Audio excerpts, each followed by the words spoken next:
tells us to set boundaries, but nobody tells you what they really are. So here's 20 examples that you can actually use in real life. You're not allowed to yell at me or talk to me like that. I do not have to answer the phone every time you call. I'm not okay with you showing up to my house unannounced. I am allowed to change my mind. Don't joke about things I've asked you not to. I am not talking about that right now. I need space after an argument. I will come back to you in 30 minutes, or whatever amount of time. I am not okay with name calling. I get to say no without explaining any further, aka no is a complete sentence. Do not bring up my past to win an argument. Even though I love you, I don't have to be available to you 24/7. You don't get access to everything of mine just because we're dating or just because you're my family. I do not have the capacity for this conversation right now. I'm not comfortable with you touching me right now. I don't want to discuss this over text. Please don't comment on my appearance. I'm not responsible for managing your emotions. That topic is off limits for me. Please respect my decision, even if you don't understand it. I need you to speak to me with respect, or else I'm gonna walk away. Boundaries don't make you cold, selfish, or mean. They make you safe, and anybody who truly cares about you is gonna respect them. I think most of us weren't taught how to set boundaries. We were taught how to people please. So feel free to use those examples, switch it up, use it in your everyday life with no guilt, no apologies. About what's not disrespect. Respecting your boundaries, that's not disrespectful. Not letting people walk all over you, that's not disrespectful. Having a backbone and standing up to people, that's not disrespectful. Valuing yourself, your worth, your time, your energy, that's not disrespectful. Limiting access to people that no longer deserve you, that's not disrespectful. I say all of this because when I decided to start establishing boundaries in a lot of my unhealthy relationships in the past, whether that was at work, family, friends, school, or romantic partners, I was labeled as mean, and I was told, oh, you're not the same, you've changed, you're acting brand new, you're acting different. Yeah, I am, because why do I want to let you disrespect me? That's stupid. And this is why I believe in telling people how you feel. Of course, exercise situational awareness, and if you have to put it on your to-do list for later, make sure you actually handle it later, because people will do to you what you allow them to. A lot of times we brush stuff off and we push things to the side thinking that if we just let it slide, they won't do it again. Sometimes you think if you just tell someone nicely or politely, they won't do it again.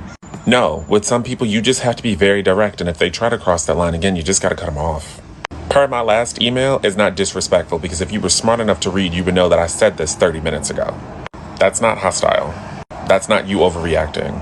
That's you showing people that they should pay attention, because how many times have you said this? People think that we're supposed to constantly repeat ourselves. If you don't feel like it, you don't have to. Telling somebody, don't talk to me that way, that's not being disrespectful. Telling someone that they need to be held accountable for their actions, that's not disrespectful. Returning the same energy that somebody gave to you first, that's not disrespectful. And a lot of people will convince you that you're being disrespectful because they're not used to you standing up for yourself. Your body even plays tricks on you sometimes, because I know for me, when I first started establishing boundaries, I would get cold sweats, I would have heart palpitations, I would literally internally be freaking out, because any time that I tried to establish a boundary with a toxic person that showed me that they were toxic, they always had a very negative reaction, and silly little old me would continue to try to get them to respect my boundaries for extensive periods of time where it was just a waste because they never did, and I just needed to cut them off. One good getting them together, and if they don't get it, never speak to them again. And sometimes that one time that you get them together, that needs to be the last time that you speak to them. Because if you allow people to disrespect you, you're not respecting yourself. In fact, you are disrespecting yourself by sitting through someone else's disrespect that you do not deserve. Again, time, place, situational awareness, all of those play a factor in these situations. But it is your responsibility to teach people how to treat you. And the only way you can really do that is if you know how to treat yourself. And for a lot of us, that takes copious amounts of life lessons. I mean, I have had to reach some very low lows in order to treat myself better so that I would know what I would not be allowing in my life. But standing up for yourself, that's not disrespectful. Just because someone has a negative reaction to your boundaries doesn't mean you did it wrong. Some people will always be threatened by your boundaries because it makes you a whole lot harder to control and manipulate, doesn't it? And isn't it funny how you're called immature and rude when you leave a conversation because they were yelling at you or calling you stupid or being blatantly disrespectful?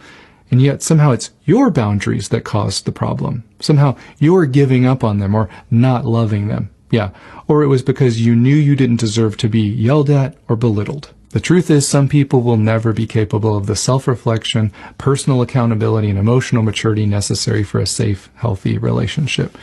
Your job is to make sure you can recognize when they try to convince you that you're the problem for asking for the bare minimum levels of respect and kindness even during a conflict. Because it seems to me that healthy boundaries are only a threat to unhealthy people. What do you think? Agree or disagree? They go cold. This is the one boundary you absolutely have to have if your partner has dismissive avoidant attachment. I'm Dr. Sarah Hensley. I'm a specialized social psychologist who's been studying the science of attachment and attraction inside romantic relationships for over 15 years. If you're new around here and you don't know what attachment is, oh goodness, you have a rabbit hole to go down that will change your view of relationships forever. So if you've been around my channel for a while, you know what a DA is. A dismissive avoidant is someone who grew up with emotional neglect. They were forced to suppress their feelings as children. So as they grow up in adulthood, they cannot express feelings to their romantic partner. They extremely struggle with vulnerability. They shut down, they go cold. And I've done a lot of videos on how this is a trauma response. It's a first level is flee, second level is freeze. And it, isn't necessarily their fault, but they cannot be enabled to continue this behavior either. It is always our responsibility to heal as adults.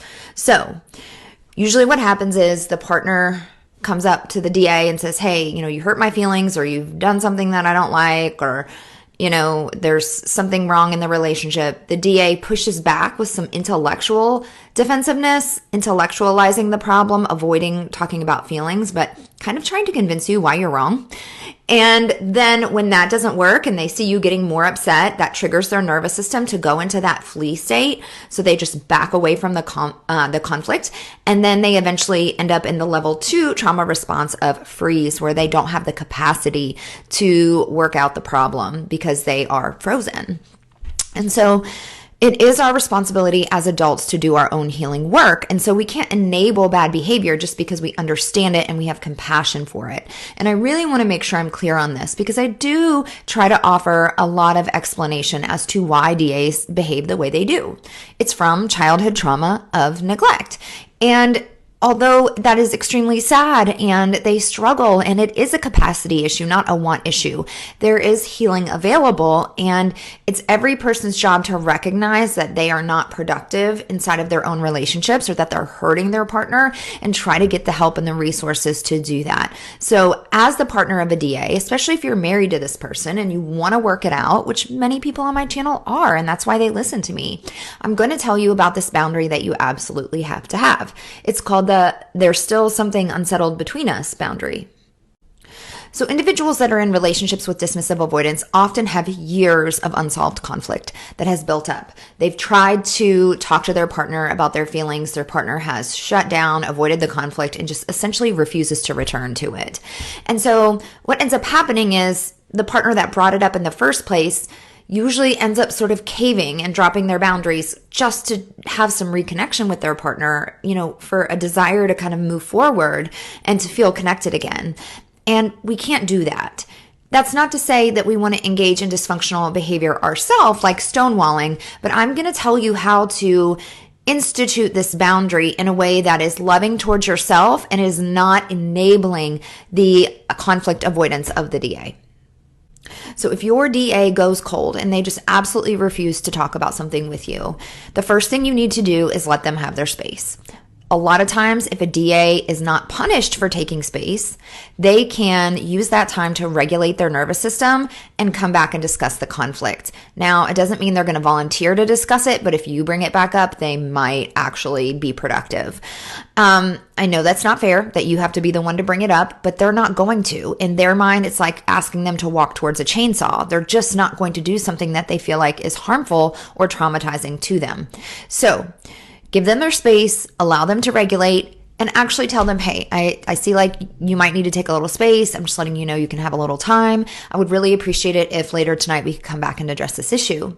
And if you try to bring it up again and again, you get the same behavior and it just becomes a pattern, then you have to say this. Hey, I'm letting you know that this issue that I'm trying to discuss with you is really important to me. And I'm not going to let it go unsolved. I'm just letting you know that I'm going to have a boundary that if you can't co-regulate with me and reciprocate and resolve this issue so that we can move forward in a healthy way, that I'm going to have to take some time and space for me inside of this relationship to determine whether or not I can continue to go forward knowing that this conflict or other future conflicts aren't resolved. It also doesn't hurt to say, I just want you to know I'm here to resolve this conflict without criticism, and I don't want you to feel attacked or judged. I'm here to do it in a reasonable, loving manner. And then you do exactly what you said you're going to do. You pull back and you focus on regulating your own nervous system and deciding if this particular conflict is a deal breaker to you. And so people are like, oh, you're just telling them to go stonewall your partner. No, I'm not. I want you to be civil with your partner. I want you to not ignore them. I want you to, though, pull back in your normal engagement of meeting their needs in favor of soothing your own nervous system. Because in a relationship, we both have an opportunity to self-regulate and co-regulate, and both of those things have to happen. DAs refuse to co-regulate. They refuse. They push you back and pull away in order to self-regulate themselves, leaving you with no co-regulation at all. And you really need to have both. So if they are only self-regulating and refuse to help you regulate, you need to pull back and regulate yourself because you are responsible for you always. You can't go around with a nervous system that has not been settled, building up resentment, not being able to function in your relationship, and then returning to meeting all of their needs.